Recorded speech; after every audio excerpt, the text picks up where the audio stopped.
अस्सलाम वालेकुम। Voice of America Washington से प्रोग्राम जहाँ रंग के साथ मुदस्सिरा मंजर आपकी खिदमत में हाजिर है। प्रोग्राम के प्रोड्यूसर हैं असफर इमाम।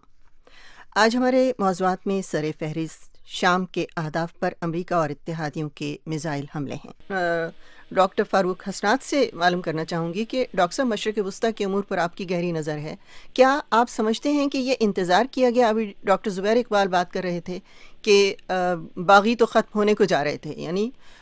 ये खाना जंगी असद हुकूमत के हक़ में इसका नतीजा आने वाला था, तो फिर भी ये हमला किया गया जिसकी वजह से हालात ज़्यादा ख़राब हुए। तो आपके ख़्याल में क्या इंतज़ार करता है ये ख़ित्ता? क्योंकि कहीं भी अगर मिस्र में कोई सर उठाता है, ट्यूनिस में सर उठाता है, तो कोई दूसरा मुल्क, अरब मुल्क उनकी मदद को नहीं आता, और अब भी एक बेनियाजी सी है। क्या ख्याल है आपका?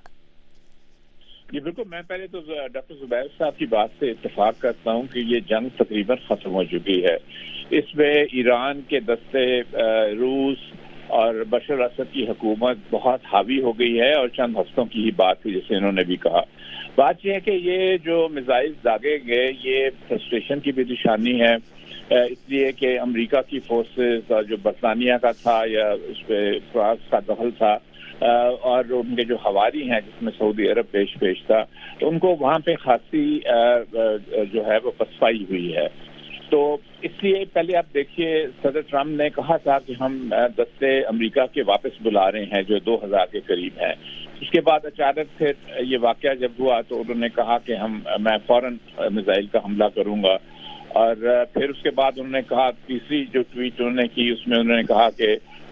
हमला शायद जल्दी हो, शायद जल्दी ना हो। तो दूसरी बात ये है, इसका दूसरा पहलू ये है कि मसरूज़े के ऊपर ये किया गया है, क्योंकि कहीं भी आप अखबारात देख लीजिए, एडिटोरियल देख लीजिए, अमेरिका बरतानिया के कहीं भी नहीं कहा गया, हमने यही कहा गया कि प्रिज्यूम किया जाता है कि वहाँ पे कीमियाई हथियार इस्तेमाल हुए हैं। कीमियाई हथियार तो वैसे बहुत एक मोहलक चीज़ है, और उसको कंडेम ही करना चाहिए, और ख़ासतौर पर सिविलियंस के ऊपर इस्तेमाल हो, लेकिन उसको जवाब बनाकर हमला करना, और जैसे जुबैर साहब ने भी सही कहा कि पिछले मरतबा भी जब मिसाइल अटैक हुआ था तो दूसरे ही दिन जिस अड्डे पे अटैक किया था वो फाल हो गया था। इसमें दूसरा मैं ज़रा एक नुक्ता और भी पेश करूंगा, इसको ज़रा फैलाव देने के लिए हमारी जो हम बातचीत कर रहे हैं, कि देखिए वॉर मेकिंग पावर्स अमेरिकी सेनेट के पास हैं, और ये अमेरिका के आइन में लिखा हुआ है। इसलिए आप देखिए कि जो डेमोक्रेटिक सेनेटर्स हैं वो एहतजाज कर रहे हैं इस बात के ऊपर कि जॉर्ज डब्ल्यू बुश ने जो रवायत डाली थी कि वो हमला कर देना और मिसाइल मारना, वैसे अमेरिका के सदर के पास हैं एग्जेक्टिव इख्तियारात कि अगर अमेरिका की सलामती को खतरा हो तो फिर वो इंतजार नहीं करते कि कांग्रेस इजाजत दे। लेकिन यहाँ पे तो कोई अमेरिका की सलामती को खतरा नहीं था, तो इसलिए कांग्रेस से इजाजत नहीं दी गई। वॉर मेकिंग पावर्स उनके पास हैं। दूसरा नुक्ता मैं यहाँ पे ये कहूँगा कि देखिए, ईरान इराक वॉर में जो 8 साल हुई, उसमें बहुत सैकड़ों मरतबा इराकी फौज ने केमिकल्स इस्तेमाल किए, और सारी दुनिया में उनकी तस्वीरें छपी, और सारी दुनिया में उन्होंने अपने मरीज भी जो जख्मी हुए थे उनको बरतानिया में भी भेजा, उनको फ्रांस में भी भेजा, उनको जर्मनी में भी भेजा। एक लफ्ज नहीं कहा गया कि उन्होंने इंसानियत की तजलील की है, इंसान खिलाफ वर्जी की है, इंसानी हकूक की, एक लफ्ज नहीं कहा गया। तो अब यहाँ पे आके ये डबल स्टैंडर्ड्स हैं। लेकिन बहरहाल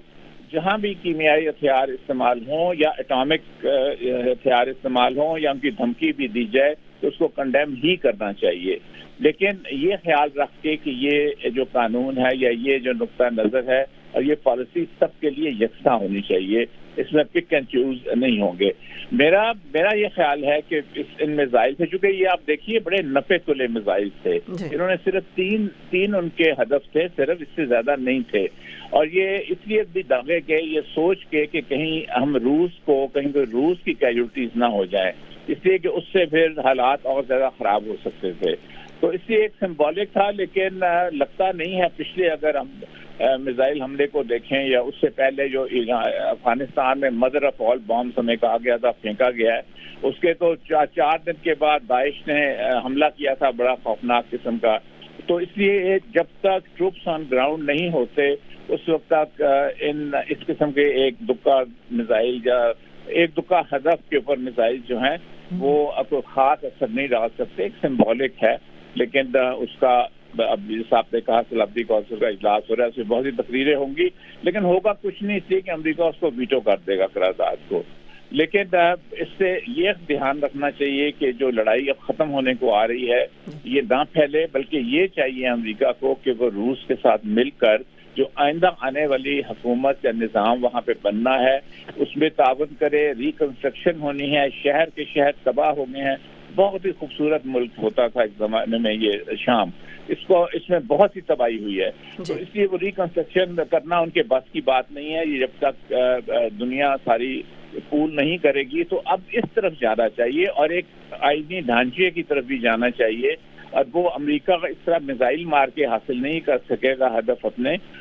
یہ روس کے ساتھ بات چیت کر کے اور ان کو یہ ویسے ایک بات یہاں کہنی پڑے گی کہ صدر ٹرمپ نے جو اپنی تقریر کی اس میں انہوں نے روس اور ایران کو ڈائریکٹ نشانہ نہیں بنایا، بلکہ انہوں نے یہ کہا کہ یہ اس سے پتہ چلتا ہے کہ ان کی دوستیاں کس سے ہیں، انڈائریکٹ تو یہ گنجائش رکھی تھوڑی، اور گنجائش رکھنی بھی چاہیے، اس لیے کہ آئندہ جو دنوں میں ان کو بیٹھ کر شام کے معاملات کو سیدھا کرنا ہوگا اور آگے بڑھانا ہوگا۔ بہت بہت شکریہ ڈاکٹر فاروق حسنات، ہم آپ سے اجازت لیتے ہیں، بہت اچھا تجزیہ آپ نے پیش کیا۔